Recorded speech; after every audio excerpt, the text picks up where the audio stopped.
No princípio, Deus criou o céu e a terra. O livro de Gênesis é a mais antiga explicação do mundo, tal qual o conhecemos hoje, que o homem obteve.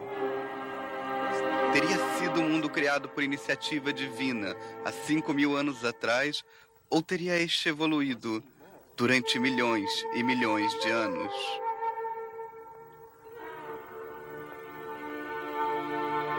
É esse o local original do Jardim de Éden, entre o Vale do Jordão e Beit Shan? Ou em algum lugar entre o Tigre e o Eufrates? Ou será que ele nunca existiu?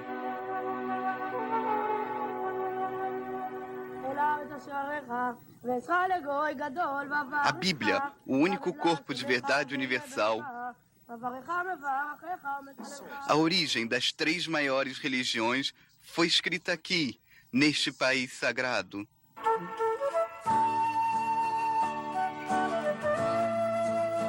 Não há nenhum país no mundo tão rico em contrastes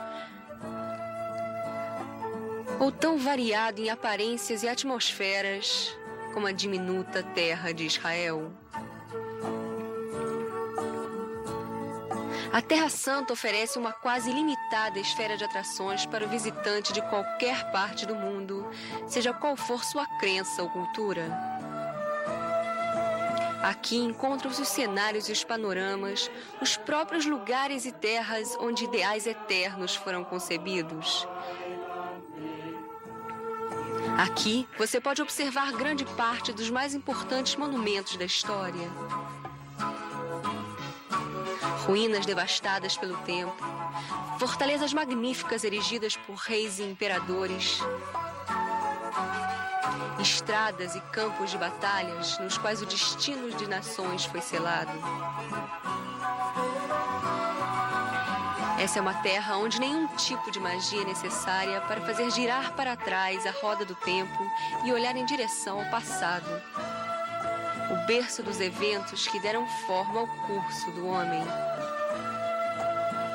Junte-se a nós nessa jornada pelo tempo, pelos panoramas, pela história da humanidade, na terra de Israel, a Terra Santa.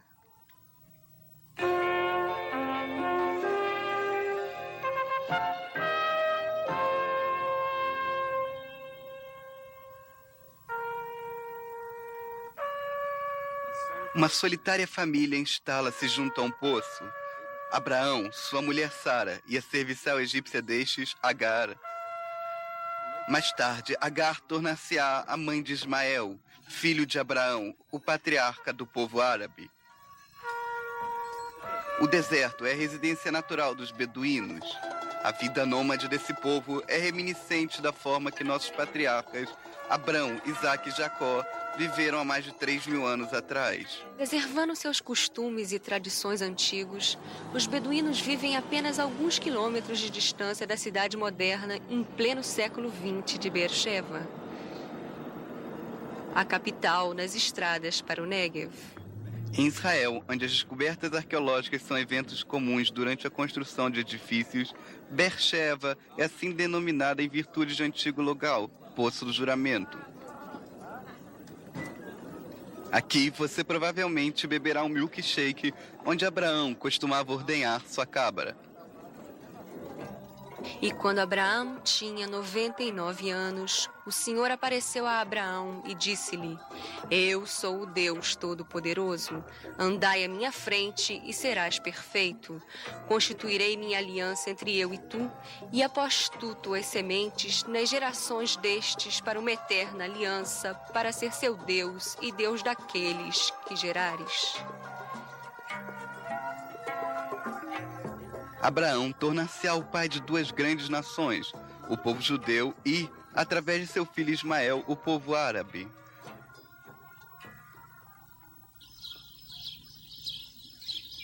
Quando o sol de meio-dia bate impiedosamente nas planícies de Mamre, Abraão abriga-se sob este carvalho, hoje com 4.000 anos de idade.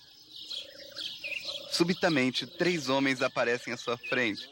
Eles são os mensageiros do Senhor, enviados para preparar Abraão e sua esposa anciã Sara para o nascimento de um filho temporão, Isaac. Essa igreja bizantina comemora o evento. O Mar Morto. O Senhor decretou a destruição de Sodoma e Gomorra. Abraão salva toda a família de Lot, exceto um de seus membros. Sua esposa olhou por detrás dele e tornou-se uma estátua de sal.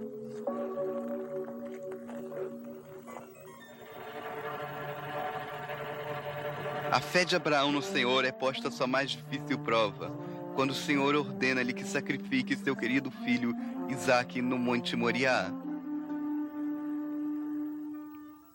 Conduzindo o pequeno grupo sobre um asno, seu filho e serviçais seguindo a pé. A madeira para o altar sacrificial é levado pelo próprio Isaque. Quando Abraão levanta a faca para matar seu filho, um anjo do Senhor chama-o dos céus. Não desças sua mão sobre o mancebo, pois agora eu sei que temes a Deus. É aqui, no Monte Moriá, que após mais de 1000 anos foi construída a casa de Deus. Neste mesmo lugar, aonde a fé de um homem foi posta à prova por Deus. E esta não é de forma alguma a última.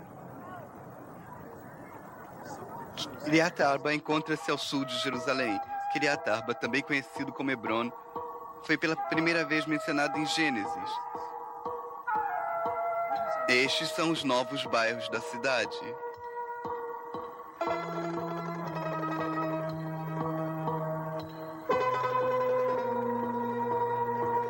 Abraão compra a caverna de Macpelá como um cemitério para sua amada esposa.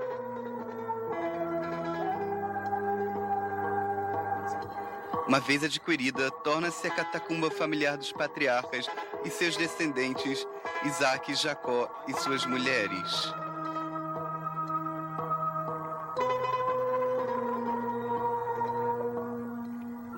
E Jacó sonhou, e no sonho viu uma escada fincada à terra, cujo topo alcançava os céus.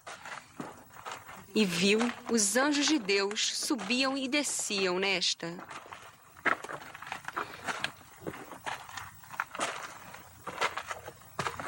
Neste sonho, que provavelmente ocorreu no pé dessas antigas escadarias de Bet-El, é prometida a Jacó a terra de Israel.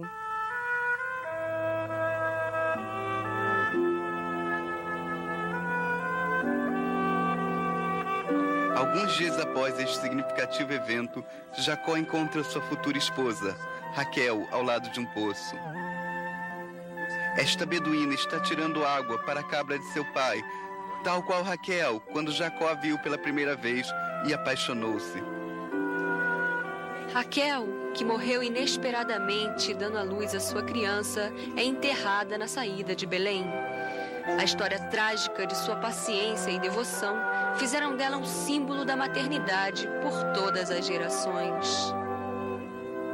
Jacó, que teve 12 filhos, é o pai das 12 tribos de Israel. Um de seus filhos, José, tornou-se soberano no Egito e o braço direito do faraó.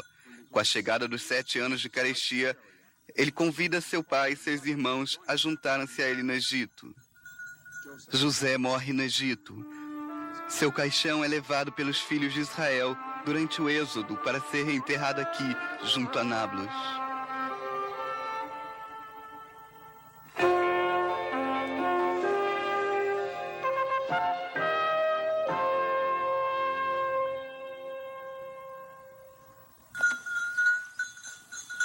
Centenas de anos passam.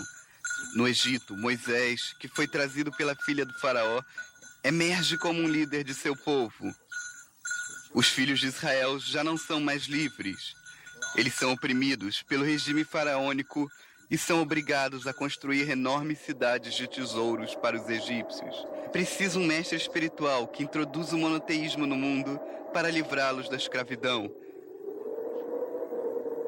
Ele agora conduz os israelitas para o deserto do Sinai, para lá vagar durante 40 anos até que tornem-se uma nação de homens livres. Aqui, no Monte Sinai, com 600 mil homens e mulheres vivos como testemunhas, os 10 mandamentos são entregues. Eu sou o Senhor vosso Deus, que vos livrou da escravidão na terra do Egito. Recordarás o dia de sábado e guardarás sua santidade. Pois o Senhor vosso Deus vos trouxe a uma terra boa, terra de córregos d'água, fontes e mares que jorram dos vales e das montanhas, uma terra de trigo e cevada, vinhedos e figueiras e romeiras,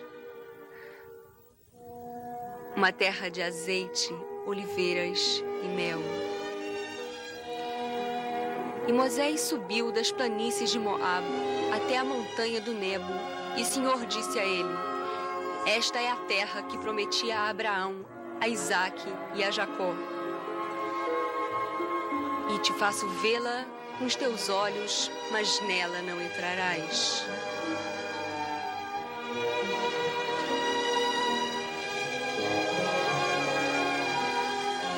E assim Moisés morreu, sem nunca ter posto os pés na terra prometida. Ele é enterrado em Moab, na Transjordânia, mas ninguém sabe até hoje exatamente aonde.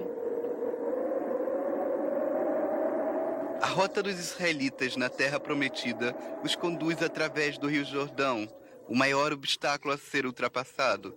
Moisés está morto, mas quando os sacerdotes que levam a Arca da Aliança pisam sobre o Jordão, as águas secam e os israelitas passam sobre o solo seco, um sinal de que Deus continua ao lado de seu povo e de seu novo líder, Josué.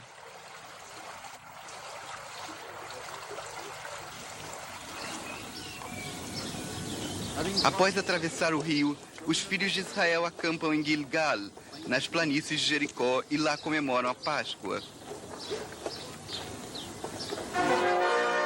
De Gilgal, eles continuam para Jericó, cujas escavações estamos vendo agora.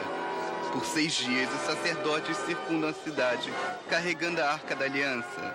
No 7º dia, soam as cornetas e os muros da cidade desabam.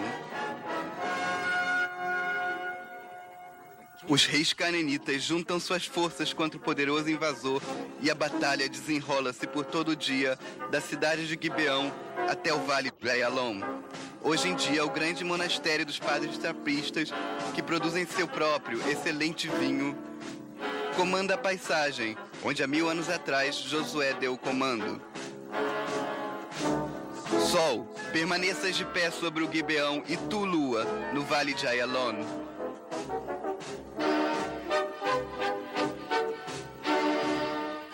Conquistar a terra prometida foi um longo e árduo processo. Essas são as montanhas de Efraim, no vale de Jezreel, onde Débora, a profetisa, e um vidente julgaram os filhos de Israel. No sopé de outra montanha, o Monte Tabor, o exército sofisticado dos canaanitas é rendido por Baraque, quem Débora aconselhou e guiou durante a batalha. A fonte Jarod, uma das mais belas reservas naturais da moderna Israel. Aqui, Gideão escolheu os 300 melhores guerreiros para lutar contra os midianitas. Eles foram selecionados através da forma com que bebiam sua água. A cena transfere-se para Askelon, à beira-mar, uma das 5 maiores cidades filistinas. Os filistinos são inimigos implacáveis.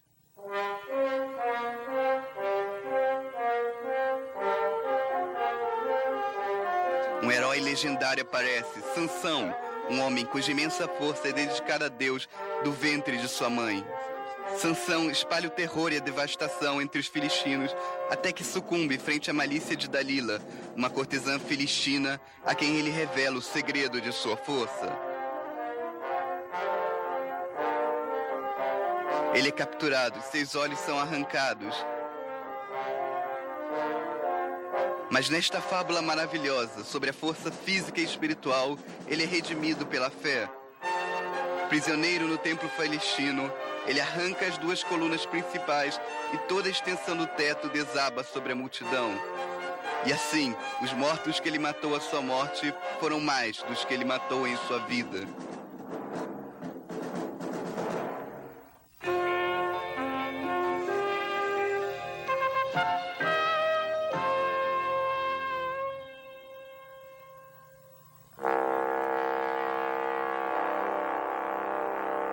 Esse é o Vale de Elá. Aqui, nas mais baixas das montanhas de Judeia, um exército israelita liderado pelo rei Saul enfrenta novamente os filistinos. Essas antenas gigantes, os meios de comunicação de Israel com o mundo, estão localizadas onde um gigante aterrorizador chamado Golias desafiou a força israelita. O desafio é aceito pelo jovem desconhecido Davi. Julgando a realidade pela aparência, Golias ridiculariza o jovem que ousa enfrentá-lo. E Davi leva sua mão a seu bolso e de lá tira uma pedra que lança com seu estilingue e golpeia o filistino em sua testa, e ele cai com sua face na terra. Davi ascende de sua posição do mais novo irmão que cuida da cabra de seu pai e é eleito por Deus para tornar-se um rei.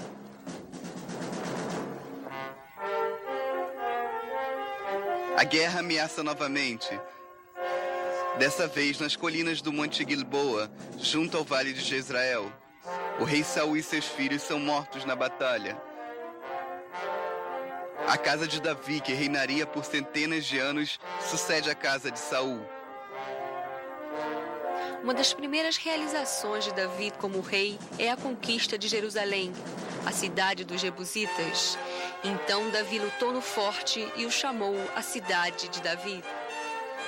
Com o estabelecimento da nova capital, Davi traz a Arca da Aliança, que estava guardada na Judéia, para a cidade, e seu filho, o rei Salomão, constrói uma casa em nome do Senhor, o primeiro templo que permaneceria ali durante 1000 anos. Desde então, Jerusalém tornou-se o maior símbolo de glória e poder real para todos os judeus do mundo. Uma cidade onde os feitos do passado emergem com os últimos dias do futuro, quando as nações farão de suas espadas relhas de arado e não irão mais à guerra. Por 3000 anos, desde que Davi entrou pela primeira vez na cidadela para estabelecer seu reinado, até hoje ela permaneceu e permanecerá Jerusalém de ouro.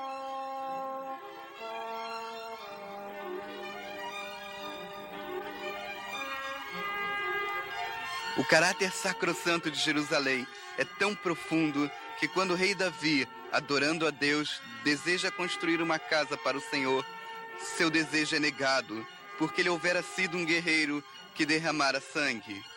Davi morre enterrado aqui no Monte Sião.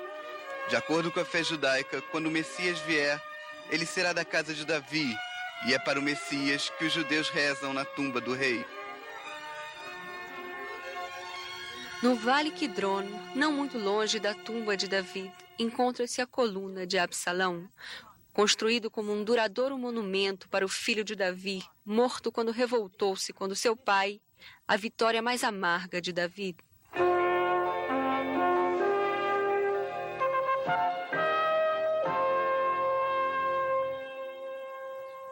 Tão logo seu governo é estabelecido, o rei Salomão começa a construção da casa do Senhor, onde a Arca da Aliança será guardada. Seu império agora estende-se ao longe. Ele se aproveita de seu controle do porto de Jafa, pelo qual lhe traz os melhores materiais encontrados no mundo nesta época.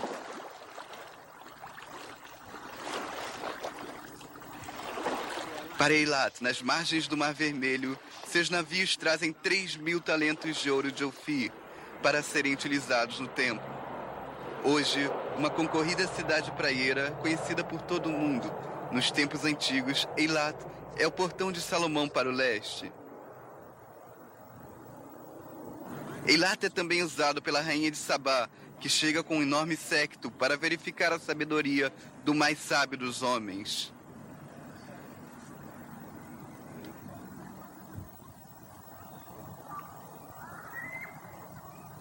Então, Salomão começou a construir a casa do Senhor em Jerusalém, no Monte Moriá. Um altar permanente é construído no mesmo local onde Abraão havia recebido a ordem de sacrificar seu filho para o Senhor. E a casa que o rei Salomão construiu para o Senhor tinha 60 cúbitos de comprimento e 20 cúbitos de largura e 30 cúbitos de altura. E o oráculo ele preparou dentro da casa para lá colocar a arca da aliança do Senhor. Então Salomão revestiu a casa por dentro com puro ouro. Também todo o altar que estava junto ao oráculo ele o revestiu com ouro. Então terminou-se todo o trabalho que o rei Salomão fez para a casa do Senhor. Então Salomão reuniu todos os anciãos de Israel e os chefes das tribos, e os sacerdotes trouxeram a arca da aliança do Senhor a seu lugar, no oráculo da casa, o mais sagrado lugar. Finalizando os trabalhos do templo, Salomão devota sua riqueza e sua atenção para outras construções. Ele constrói 3 aquedutos nos jardins reais, nos arredores de Belém, para servir de reservatórios da preciosa água da chuva para o povo de Jerusalém. A cidade de Meguido, que é essencial para a defesa do reino, é sumamente fortificado. E palácios e fortificações são construídos ali por ordem do rei.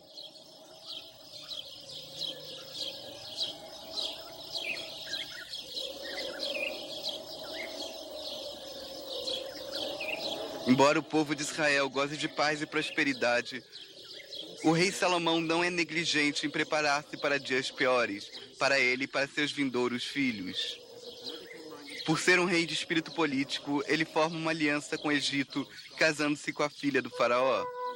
O poderoso rei, que tem nada menos que 1000 esposas, escreve o mais nobre ode de amor de todos os tempos, o Cântico dos Cânticos.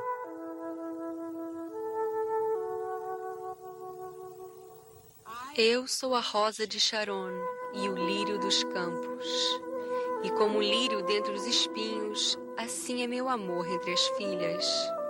Olhai, és formosa, meu amor. Olhai, és formosa, tens olhos de pomba entre as mechas desse cabelo, lã das ovelhas que despontam no monte Gilad.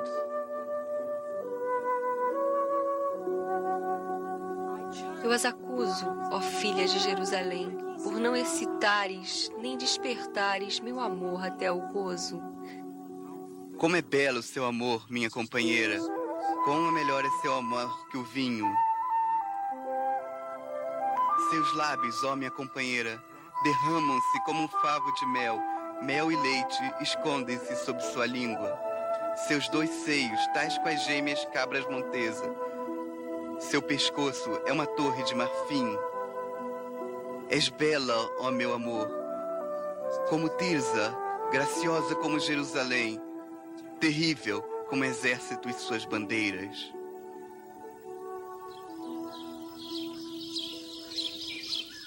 A era de paz encerra-se. Salomão está morto e o reino dividido. A casa de Davi ainda reina em Jerusalém e Judeia. Mas uma nova capital estabelecida em Samaria pela casa de Omri.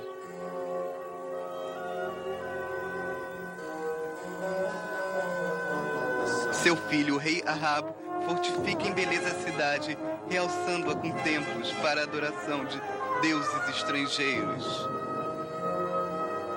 Os filhos de Israel fizeram secretamente essas coisas que não eram certas contra o Senhor vosso Deus, e eles construíram para eles lugares altos nas cidades.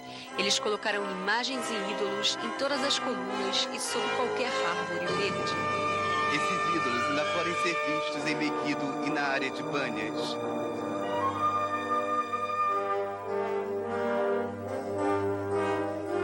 Apesar da mudança na atmosfera religiosa, homens destemidos e descomprometidos apareceram.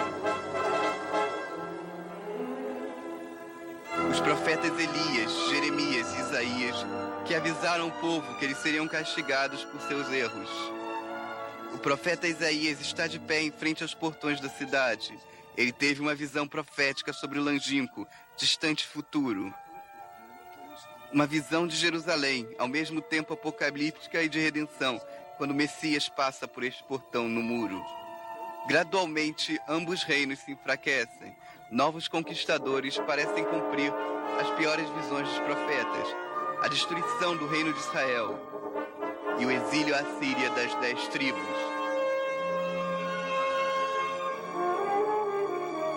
milhares de judeus são isolados do resto da nação para sempre.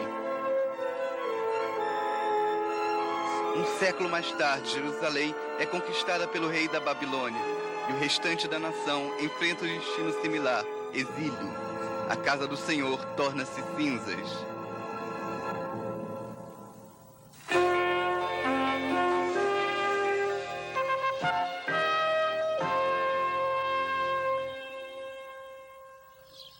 Essa caverna serve de esconderijo ao rei Zacarias na sua fracassada tentativa de fugir da Jerusalém sitiada. Os filhos de Israel choram por sua fé. Hoje em dia, eles lamentam a destruição do templo, o seu último vestígio, o seu muro oriental. Em tempos longínquos, eles sentavam à margem dos rios da Babilônia, na remota Síria, chorando e rezando por Jerusalém. E o profeta Ezequiel conta sobre sua visão. Mal sabe ele que ela consolaria seu povo por milhares de anos. A mão do Senhor estava sobre mim e levou-me no espírito do Senhor e colocou-me no meio do vale que estava repleto de ossos.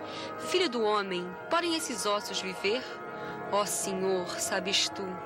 Ó sim, ossos secos, escutais a palavra do Senhor. Olhais, eu farei com que o ar penetre em vós e viverais. Colocarei nervos em vós, e a vós trarei a carne, e vos cobrirei com a pele, e coloquei ar em vós e viverás, e saberás que eu sou o Senhor.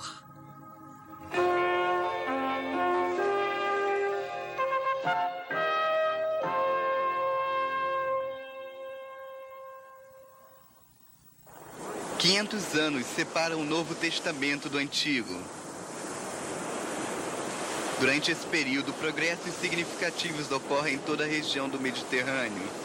Um novo poder estabelece seu governo na área, os Seleucidas. Os filhos de Israel voltam a Selá. O exílio na Babilônia encerra-se e, de fato, a Babilônia já não mais existe.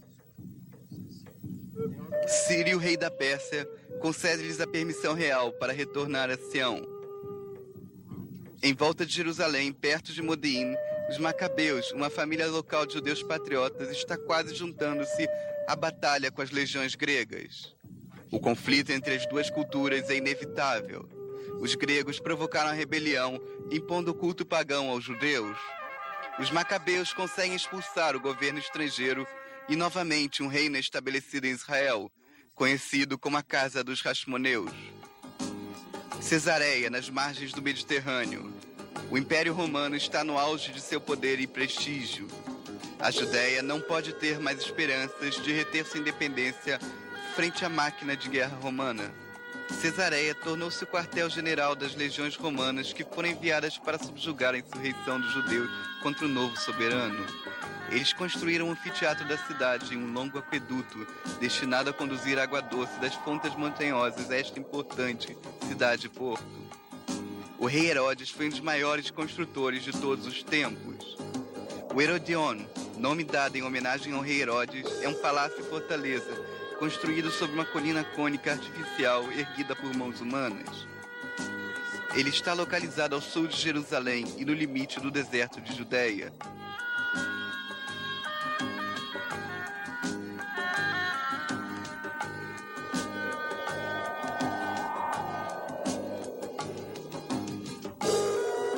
O rei Herodes é nomeado pelos romanos. Apesar do fato dele ser casado com uma descendente dos Macabeus, os judeus não o consideram seu soberano legítimo. A insatisfação é crescente e a revolta estoura na Galileia. O cruel rei envia tropas romanas para subjugar os rebeldes. Esta montanha, Monte Arbel, testemunha a batalha impiedosa, onde as tropas romanas arrancam os revoltosos destas cavernas, usando longos ganchos e lançam-nos pelo penhasco. Então o rei, sob temor de ver sua vida ameaçada, ocupa-se fortificando os maravilhosos palácios que construiu ao longo do país para seu lazer e proteção. Como empenho para agradar seus súditos insatisfeitos, este formidável arquiteto reconstrói o templo em Jerusalém. Hoje só o muro ocidental restou deste magnífico lugar, a segunda casa do Senhor. Mesmo na época moderna, o tamanho gigantesco das pedras e a forma como foram trazidas e colocadas umas sobre as outras para sustentar a construção é surpreendente. Herodes também constrói Massada, no deserto de Judeia. Originalmente programado para ser um palácio de veraneio à beira do Mar Morto, ele tornou-se um dos mais pungentes símbolos da resistência judaica da história. Mais uma vez, os judeus são divididos. A nação está separada entre facções e rivalidades políticas. Um desses grupos, a seita de Qumran, vive aqui no deserto de Judeia. Ela produz a Biblioteca de Pergaminhos, o livro de Daniel, que cria esperança da chegada do reino de Deus e da queda dos poderes terrestres, está entre eles. Os pergaminhos do Mar Morto foram encontrados nesta caverna. O Santuário do Livro, no Museu de Israel, foi construído especialmente para comportar os pergaminhos do Mar Morto. O teto do santuário representa a tampa dos jarros de argila onde esses pergaminhos foram descobertos. Nesta época, nasce uma criança chamada Jesus.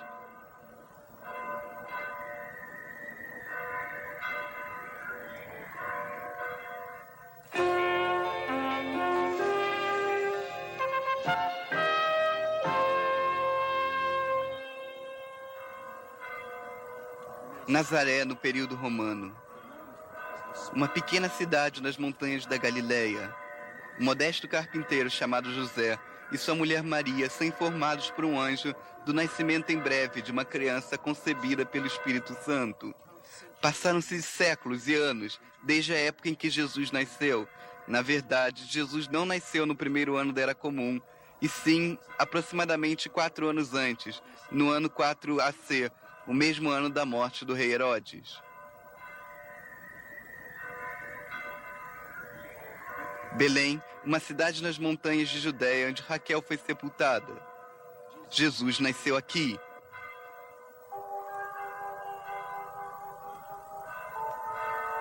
Seu nome será chamado Admirável Conselheiro, Poderoso Pai.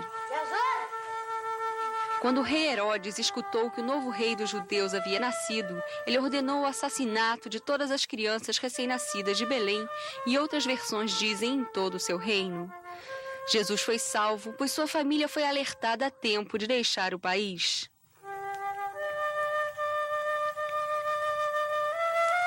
Um grupo de pastores, olhando por suas ovelhas, vê um anjo que lhes diz: Não temais, pois nasceu hoje, na cidade de Davi, o Salvador, e este é Cristo, o Senhor.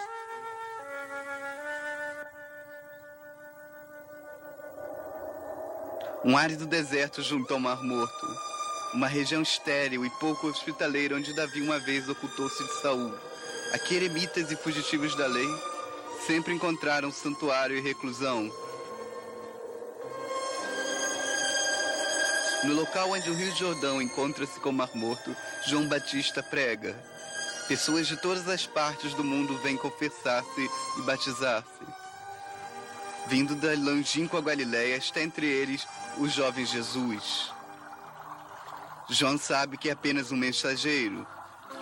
Ele diz às pessoas à sua volta: Eu vos batizo para o arrependimento, mas ele, que virá depois de mim, e mais poderoso que eu, e cujos sapatos eu não mereço portar, ele vos batizará com o Espírito Santo e com fogo. Jesus encontra 4 de seus futuros discípulos no mar de Galileia. Estes são Pedro e seu irmão André, e outros 2 irmãos, Tiago e João. São todos pescadores. Sigam-me, e eu os farei pescadores de homens. Cana, na Galileia. Participando de uma cerimônia de casamento aqui, a mãe de Jesus descobre que o suprimento de vinho está se esgotando. Jesus ordena aos serviçais encher os vasos de argila com água. Eles o obedecem e ficam perplexos ao descobrir que a água transformou-se em vinho.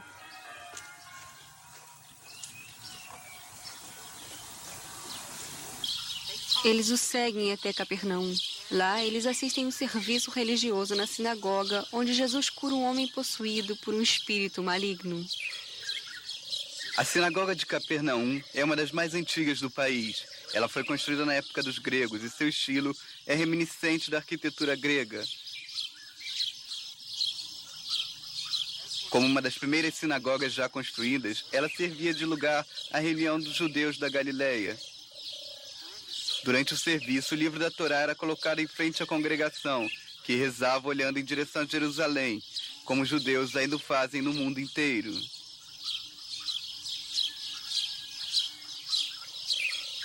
Jesus é acompanhado por uma multidão de seguidores. Ele sobe ao Monte das Beatitudes, acima de Capernaum, para proferir seu sermão. Abençoados sejam os pobres de espírito, pois deles é o reino dos céus. Quando Jesus terminou seu sermão, o povo estava perplexo. Eles estavam impressionados com a sua autoridade. Ele nomeia 12 discípulos, aos quais ele concede uma parte de seu poder como seus companheiros e colaboradores. Bânias, também conhecido como Cesareia Filipe, é uma posição romana que foi construído neste penhasco pelo filho de Herodes. Aqui, nessas cascatas, com a vista para o grande penhasco, Jesus cogitou se seus discípulos acreditavam que ele fosse o Messias. Essas cascatas provêm água para os rios, que são as fontes do Rio Jordão. Monumentos das atividades de Jesus podem ser encontrados em toda a Galileia. Muitas igrejas, como por exemplo a Igreja Bizantina, na margem oriental do Mar da Galileia, foram construídas através dos séculos para celebrar a sua presença. A oeste do Mar da Galileia e contemplando do alto do Vale de Jezrael, pode-se ver o Monte Tabor. Ele ergue-se no meio do vale onde Débora, a profetisa, lutou e venceu milhares de anos antes do nascimento de Cristo. Esta igreja franciscana foi construída sobre as ruínas de uma antiga igreja bizantina do século IV.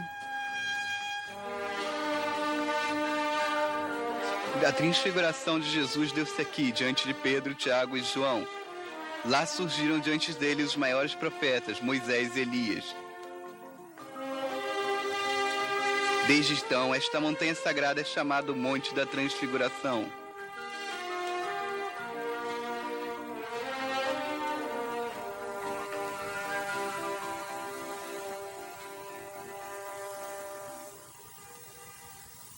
O percurso de Jesus até Jerusalém começa na Galileia e continua através de Samaria e do Vale do Jordão. Monte da Benção, contemplando o Alto de Nablus. Aqui onde erguia-se o templo, os samaritanos oferecem seu sacrifício da Páscoa anual. Os samaritanos são descendentes de um antigo povo. Eles preservaram a forma original de sua tradição, que é muito semelhante ao judaísmo.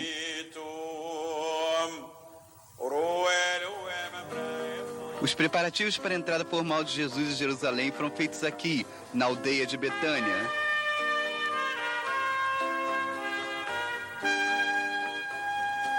Jesus desce o Monte das Oliveiras, seguido por uma imensa multidão que o louva. Abençoado seja ele que vem em nome de Deus. Jesus entra pelo portão oriental e dirige-se diretamente ao templo. Está escrito: minha casa será chamada casa da oração, mas vocês a tornaram um covil de ladrões. A casa de Deus também deve ser a casa de oração para todas as nações.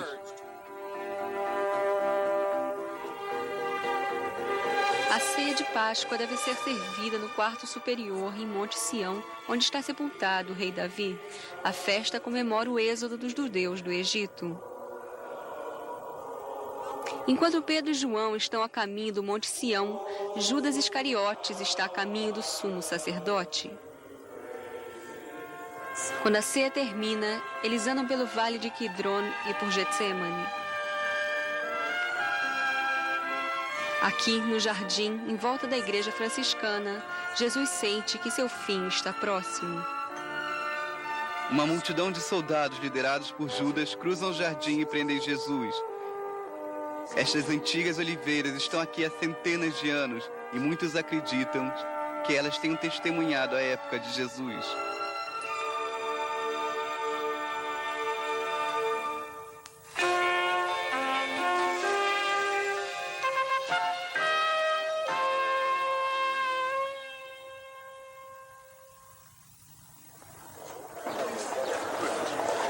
Via Dolorosa.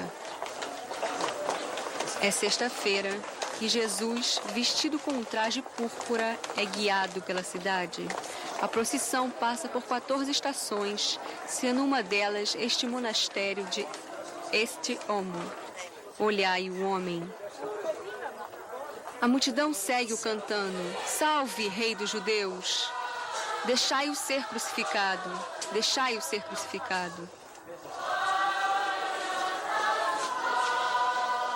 Finalmente, eles atingem o lugar do crânio, conhecido em hebraico como Golgota, onde Cristo é crucificado. No momento em que o judeu de Nazaré morre na cruz, nasce o fundador do cristianismo. A Igreja do Santo Sepulcro é a mais sagrada do mundo cristão. Jesus foi despido de suas vestimentas numa área agora cercada pela igreja e foi cravado na cruz onde morreu. Seu corpo foi tirado da cruz e colocado aqui, de acordo com a tradição católica, no sepulcro.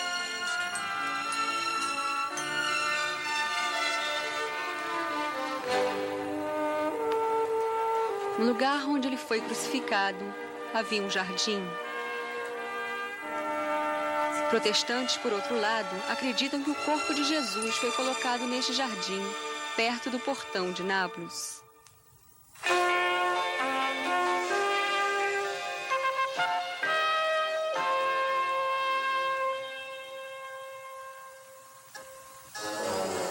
A destruição do segundo templo, a destruição total de Jerusalém e o exílio da nação judia é muito mais trágico e aterrorizador do que foi previsto.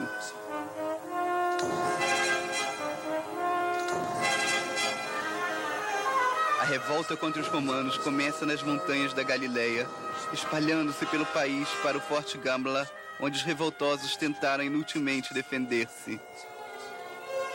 4.000 homens foram massacrados pelos romanos. 1.000 homens atiraram-se pelo penhasco.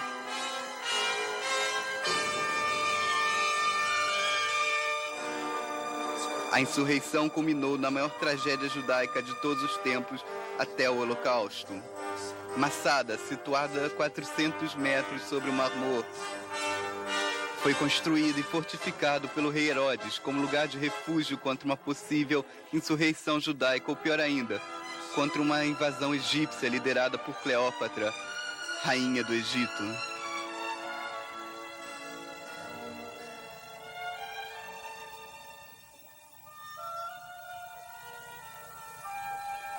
Para os revoltosos, este é o último baluarte ao qual eles podem agarrar-se contra o inimigo. Sob o comando de Eliezer, filho de Jair, eles constroem uma inconquistável fortaleza sobre a montanha. Lá, eles vivem durante 7 anos como a última comunidade judaica independente do país. Eles construíram suas próprias sinagogas e casas de banho. 3 anos mais tarde, Jerusalém é destruída por Tito. Os romanos estão agora livres para lidar com este último baluarte. As legiões acampam aos pés do imenso penhasco, mas são incapazes de invadir as fortificações. Depois de 3 anos de resistência ao inimigo, os revoltosos de Massada preferem suicídio a render-se ao inimigo. Cada um deles deita-se no chão ao lado de sua mulher e filhos, coloca seu braço sobre eles e oferece seu pescoço ao que por destino executavam este triste ofício.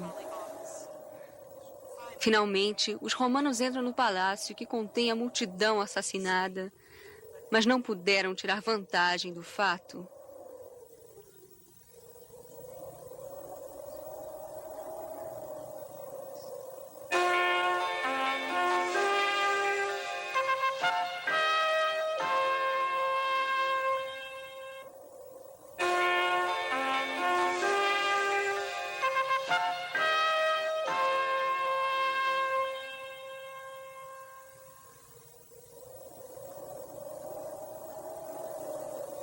Avdat foi inicialmente construída pelos nabatianos, árabes nômades que a tornaram uma cidade comercial. Era uma importante estação na antiga estrada para Eilat e de Eilat para o Oriente Longínquo. Nesta época, os romanos já aceitavam o cristianismo. Sob o domínio romano, a deserta cidade de Avdat foi construída novamente. A igreja de São Teodoro, que vemos aqui, é uma relíquia deste período. São Teodoro foi um mártir grego do século IV.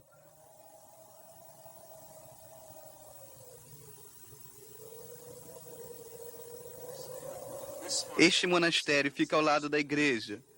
Ele foi construído por monges cristãos que decidiram estabelecer-se aqui, no deserto do Negev. Os bizantinos deixaram notáveis sinais do seu domínio na terra, onde construíram numerosas igrejas, castelos e fortalezas.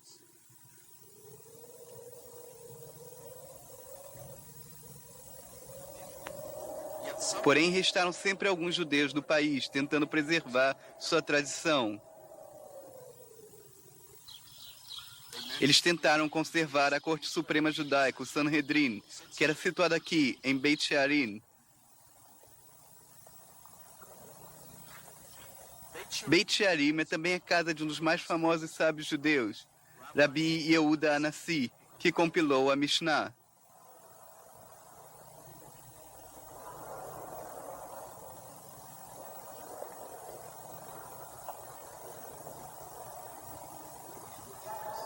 Aqui ele foi sepultado com seus 2 filhos. Caixões de pedra gravados com vários motivos nas câmaras das catacumbas.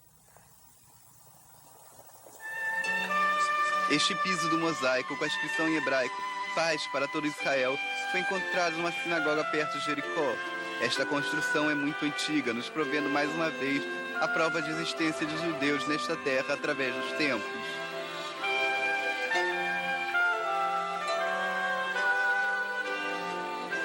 Que eles possam ser bem lembrados, que sua memória possa ser para o bem. Amém.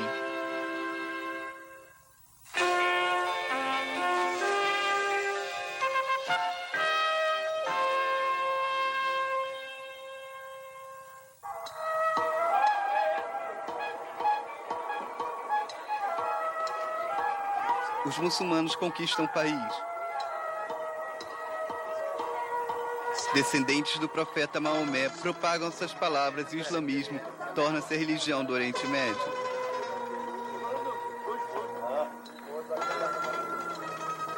A área do templo passa a chamar-se Al-Haram Al-Sharif, em homenagem a Sharif Omar, que conquistou a cidade.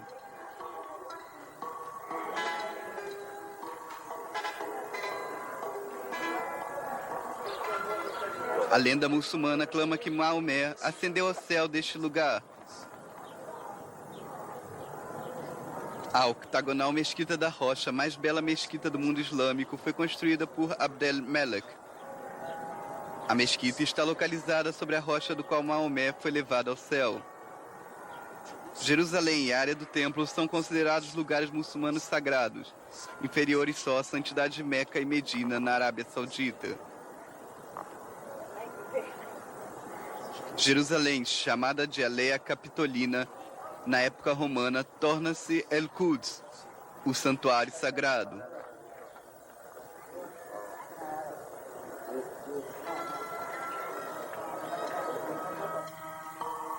A antiga Jericó, chamada de Te El Sultan pelos muçulmanos.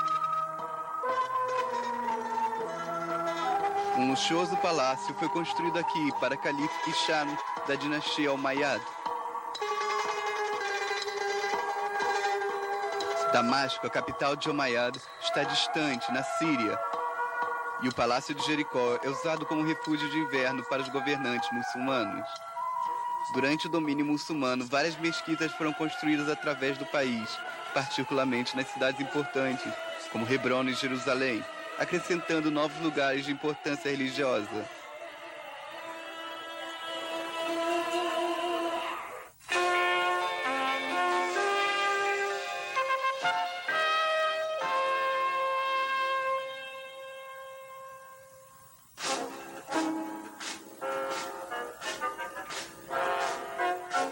Os cristãos voltam à Terra Santa. A Europa ressente-se amargamente da presença muçulmana aqui.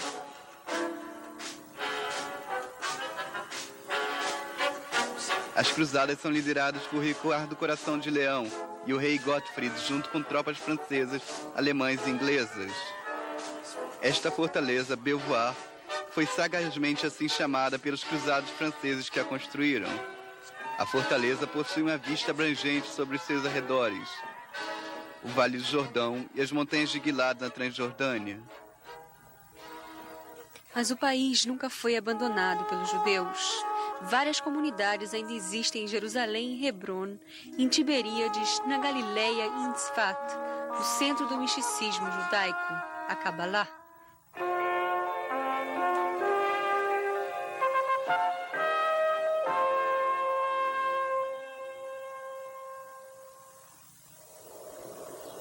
O país foi conquistado e reconquistado várias vezes. Salah ad-Din, o guerreiro muçulmano, recaptura a terra e os muçulmanos retornam aos locais sagrados. As muralhas que cercam Jerusalém antiga foram erguidas sobre remotas fundações. Elas foram aumentadas para sua atual altura na época dos turcos. As muralhas em volta da cidade têm portões que ainda são comumente usados para entrada na cidade velha de Jerusalém. As rodas do tempo continuam a girar. Como muitos conquistadores anteriores a ele, Napoleão Bonaparte sonha com a fundação de um Império Oriental. Ele gostaria de tirar a Índia do controle britânico. Como sempre aconteceu através dos séculos, a terra de Israel estava em seu caminho. Ele lutou em Gaza e invadiu o país, indo em direção ao norte. Napoleão é derrotado na fortaleza de Acre e é forçado a fugir do país.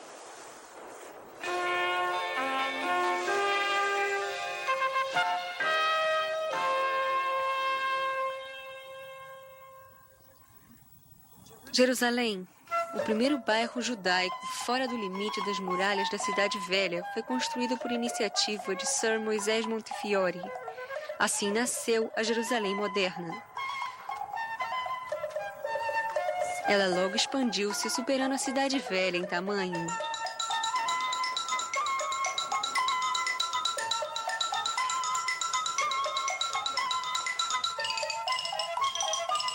Neste mesmo tempo, um outro personagem imortal do renascimento judaico, o Barão de Rothschild, delineia as fundações de uma agricultura moderna na Terra. Zichron Yaakov, estabelecida neste período, é a primeira colônia agrícola judaica.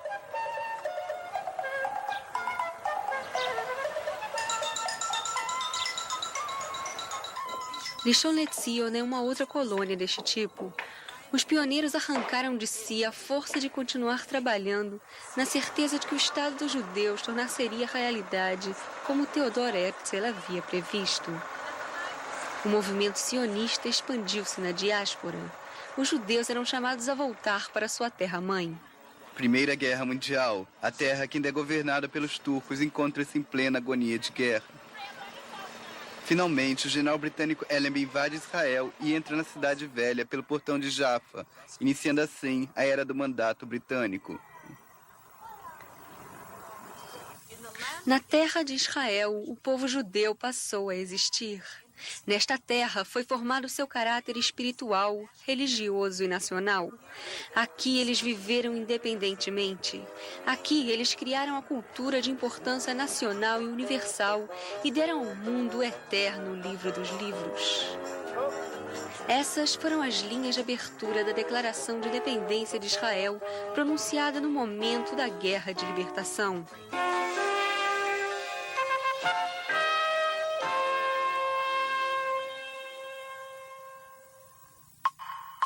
Um dia após a declaração de independência, estoura a Guerra da Libertação. O país está sitiado. Yad Mordechai, um recente kibbutz no sul, habitado por sobreviventes do Holocausto, é destruído. Os poucos guerreiros resistem aos ataques do exército egípcio e suas divisões blindadas. Yad Mordechai torna-se o símbolo da determinação heróica. Nasce um Estado. A terra de Israel é o lugar de interseção do Oriente e Ocidente, de Norte e Sul, velho e novo, do religioso e do secular. Aqui misturam-se tradição e cultura, absorvem-se o passado e futuro, coexiste sonho e realidade. Esta terra, que significa tanto para tantas pessoas, através do mundo inteiro, torna-se o ponto de fusão do qual uma palavra surgirá: paz.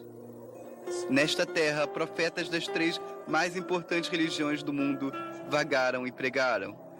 Deixemos que a mensagem de esperança, escrita por Isaías, seja transmitido desta cidade eterna, de onde ele dirige-se ao mundo com esta predição.